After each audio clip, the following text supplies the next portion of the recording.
Under the great baobab trees, where the whispers of the ancestors danced with the wind, Esi and Agyeman met in secret. Esi, adorned in a royal kente cloth of deep gold and crimson, her hair braided and bejeweled, gazed into the eyes of the man who should never have been hers. Agyeman, his muscular form dusted with soot from the forge, wearing a simple brown wrap with gold armlets, held her hands tightly. "We cannot keep meeting like this, Esi," Agyeman whispered. "If your father finds out—" Esi silenced him with a touch. "I would rather burn with you in the fires of the forge than be trapped in a golden cage. But fate is unkind to lovers who dare defy the will of kings." The palace of Kumasi stood majestic, its golden pillars gleaming in the sunlight, carvings of great warriors decorating the walls. The king sat upon the sacred golden stool, the symbol of the god's favor. Before him stood Prince Kwaku, a man of war, adorned in leopard skin, golden rings, and a ceremonial sword at his side. Nana Kwabena raised his voice. "Today, my daughter, Princess Esi, will unite the Ashanti and the Kingdom of Agyeman. Prince Kwaku is to be her husband, and through their union, peace will reign." The people cheered, but in the crowd, Esi's heart shattered. In the shadows, Agyeman clenched his fists. A blacksmith could never challenge a prince. But the gods had their own plans. Not all in the palace wished for peace. Elder Yor, a man with eyes like a serpent, whispered into the king's ear, "Your Majesty, there is a secret that brings shame to your house. Your daughter, she loves another." That night, Agyeman was dragged from his forge by royal guards, his powerful arms bound in chains, his face smeared with soot, yet his eyes burned with defiance. Esi screamed, fighting to reach him. "No! He is innocent!"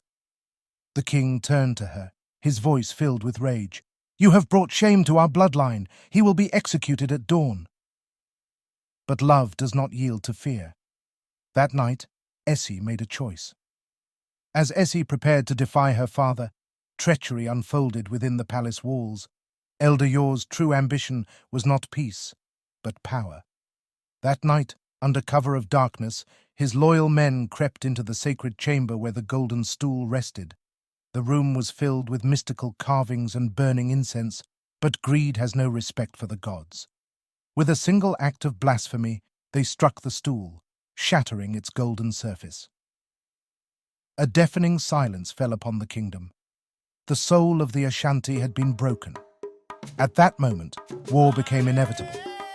At dawn, the Agyeman warriors, believing the Ashanti Kingdom to be cursed, turned against them. The king's betrayal of his daughter had weakened his alliances. The people cried out. The kingdom was on the brink of ruin. But amidst the chaos, Agyeman stood tall.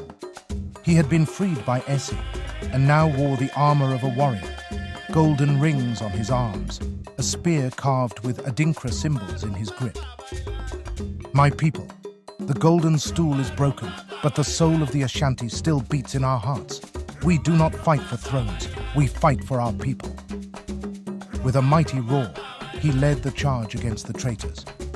Beside him, Esi fought as fiercely as any warrior, her royal robes now torn, her hands wielding a dagger. In the end, Elder Yor fell by his own blade, betrayed by the very men he sought to control. Prince Kwaku, seeing the strength of Agyeman and Esi, chose to withdraw his forces, realizing that love and unity were stronger than forced alliances. The war ended. The kingdom survived. But the Golden Stool could never be restored to its original form. In the royal court, Nana Kwabena sat upon his throne, his face heavy with the weight of his mistakes. Before him stood Agyeman and Esi, side by side. The king sighed. "The Golden Stool is shattered, but love has forged something stronger." He turned to Agyeman. "You have the heart of a warrior and the loyalty of a king. If my daughter chooses you, then I will not stand in her way." The people cheered. The kingdom was whole again, not by force, but by love. And so, Beneath the great baobab tree where their love first blossomed, Agyeman and Esi were wed, not as a princess and a blacksmith, but as two souls destined by the gods. And though the golden stool remained cracked, it stood as a reminder that the greatest power is not gold or thrones, but the courage to love.